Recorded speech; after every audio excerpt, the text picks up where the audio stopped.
If you're in the nursing field, odds are you've heard of a CRNA, or a nurse anesthetist. Nurse anesthetists have a very important job in their respective setting, with their primary job being administering anesthesia of different kinds to patients that need it. So, let's take a deep dive into the profession, see what it takes to become a CRNA, and sit down with a real-life nurse anesthetist to talk about what it is they do and how they do it. Becoming a nurse anesthetist takes a lot of time and dedication. However, it all begins with something basic: going to college. The first step is to apply into a nursing program of your choice and get accepted. If you go to a traditional nursing program, typically your education will take about 4 years and you will end with a bachelor's degree of science in nursing. However, there are other ways to attain your BSN. You can also apply to online programs or accelerated tracks at different schools and also obtain your BSN, or you can go to a different program to attain an associate's degree. If you obtain an associate's degree or an ADN, you can take the NCLEX exam, which is the final test to become a registered nurse, or RN. You must pass the NCLEX before becoming a nurse, as well as register in whichever states you want to practice in. Alright, so now that you're a registered nurse, what's next? Typically, the next step involves gaining experience. If you want to become a CRNA by this point, you can try to gain experience in critical care or cardiac-related units. Technically, only 1 year of experience is wanted, but typically nurses will work and gain experience for an average of 3 years. Once you gain enough experience, you can apply to an accredited nurse anesthesia program. Once you get accepted, you're in the final stretch. The length and costs of different programs varies, but the average length in 2019 was about 3 years in a program. At this time, you can choose either to go to school full-time or find a part-time program and work while going to school. The latter option will typically take longer, but either way, assuming you've finished the program, you will then need to acquire a Doctor of Nursing Practice in Anesthesia, or a DNAP, degree. Starting in 2025, you will need to obtain the DNAP instead of just a master's degree in order to take the certification exam. The next step is to take the certification exam and pass. Once you've finished your program, that is. After that, you're basically home free. All that's left is to find an employer. Now that we've covered the typical journey to become a CRNA, let's talk with a real one. My name is Anthony Cienfuegos. Originally, I started off as a nursing major. Went to nursing school for a few years, came out, practiced for 3 years. Decided I wanted to change it up a little bit. One of the good things about nursing is there's so many different things that you can do, so many different ways you go. One thing that really piqued my interest was CRNA school. The more and more I looked, the more and more I was interested. I don't think it was going to take much. I was just really intrigued, just kept looking for more information, and it was just not a matter of if I wanted to do it, it was just like how I was going to plan it and where I wanted to go and everything like that. Got into it and haven't regretted it yet. It's one of the best decisions I've ever made. I love everything I do. I enjoy my job. It's just a great field, one of the many fields that you can pick, but to me it's the best one.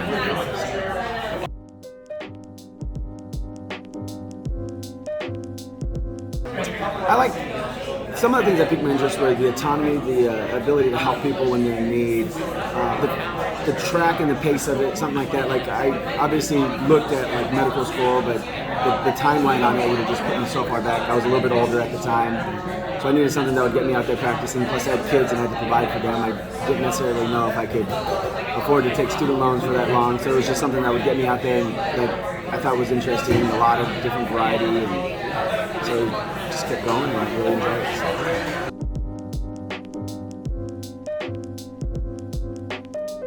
Yeah, I grew up in Arizona, so I stayed in Arizona for all my schooling. Did my undergrad of nursing at Arizona State University, worked locally out there, and then when I decided to go to CRNA school, there was a school in Arizona called Midwestern, and it was right down the road, and figured it was an easy choice, so stayed home.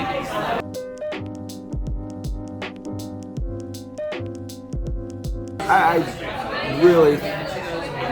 think it's too broad. I think the variety, but mostly is just the ability to help people. I think going in there and, for instance, like if the ladies in labor and a ton of pain, you can go in there and put a spinal or an epidural, and they're singing and talking when they're just screaming and crying and couldn't breathe barely, and you walk out and then they have a baby, and it's just like this full circle of life, and I think that's second to none. So.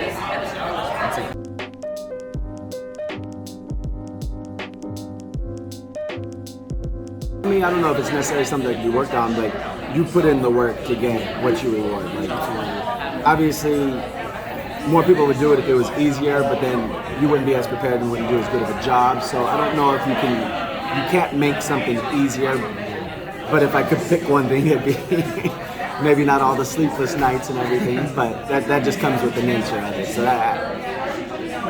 other than that, no, and I don't really think that's a fixable problem, unless overnight stuff just stops happening, which isn't going to happen. So.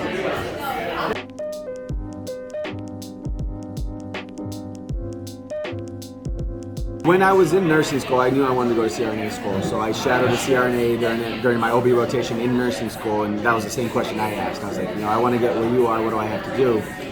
They said working in ICU, and I said, any ICU in particular? They said CV ICU. So I, of course, went home, started looking up the best CV ICUs in Arizona. Best one was Banner Good Samaritan, or Good Sam.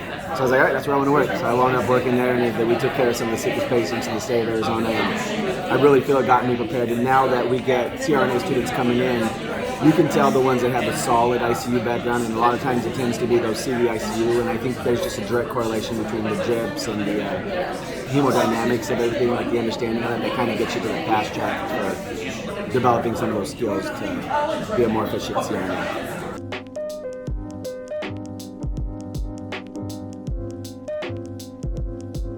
I think some of them would obviously be quick learners, adaptability, kind, compassionate. Like you have to really like what you do. You have to like people and like to help them. Thick skin. You can't be offended easily, and not everything's going to go the way you want it to go. So you have to have a short memory too. You can't dwell on stuff if you miss an IV or do something that could have been done a little bit better. You just gotta get back on the saddle.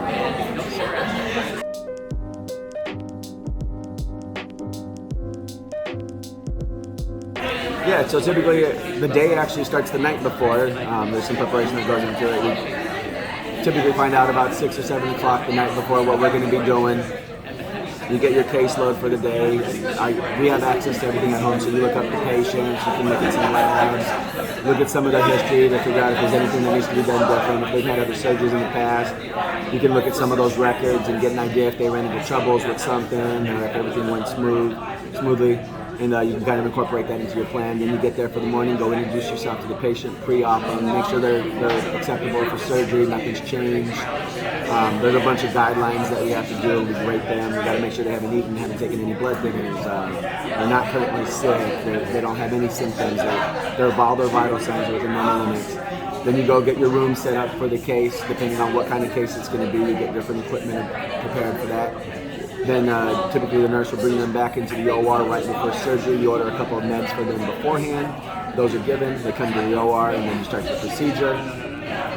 You go through that, you finish your procedure, take them to the recovery area, let them wake up, and then you go do the same thing all over again with your next patient. And then obviously there's some variability. Things change a lot on the fly, or you get add-ons, or somebody comes in and there's some sort of something that people didn't necessarily know was going to happen, and so your whole planning can go to squash in a matter of seconds, but a lot of times it's pretty, you can kind of plan it out a little bit. So.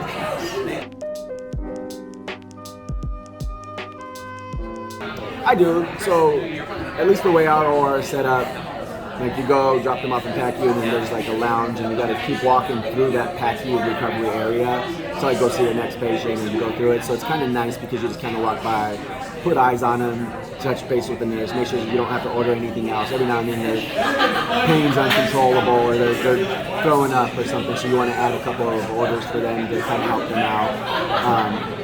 Not too much follow-up after that, unless something unexpected happened and you want to follow up with them. You might I've called people, sent emails, given them follow-up information, checked on them on the floor, the ICU if they stay in the hospital. But for the most part, most times once we drop them off in the recovery area, we might not see them again.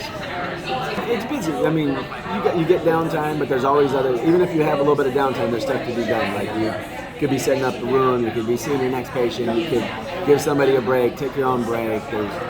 We screen people in before surgery. They come in every day, and if they're having surgery in 2 weeks, they come in, we pre-op them beforehand and go through everything. So there's always typically stuff to do, but we do get some downtime, some relaxed time, snacks, and stuff.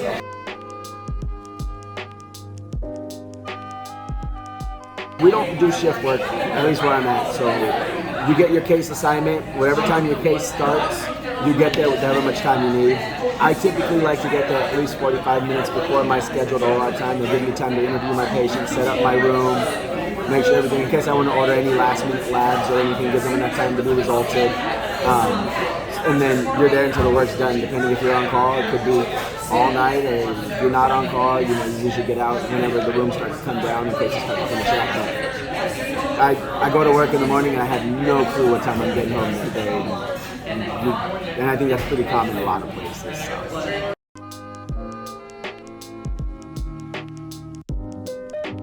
So you can pick jobs that do that. There are jobs where you could just do OB, or you could just be like at a surgery center or something. If you work at a hospital, most of the times, if it's a broad range hospital, like at my specific place, one day I might do a craniectomy, the next day I might go help with an open heart, and the next day I might do OB, and the following day I could do kids all day, and then I might do like MRIs or something, like endoscopies or something. So there's just no say of what you're going to do. It kind of depends on facilities, but most facilities, if it's a hospital, it's just whatever cases are coming in and somebody does them. There's no specialties per se. Facility comes in. Oh yeah, you got to know, which is hard sometimes because some of the other personnel, like a neurosurgeon focuses on neuro, but they know a lot more about that particularly than I would ever pretend to even know.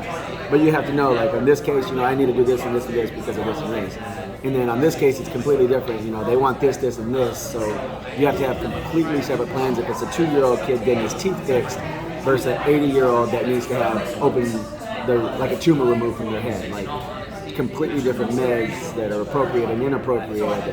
So you have to have this global knowledge, which is where all the hours of studying during school kind of come in. What facility are you in? I'm at Carl Broman. Switched the name recently, so I almost called it Advocate, but it's Carl Broman now, and I've been there since I've been out there for about 3 years now. So.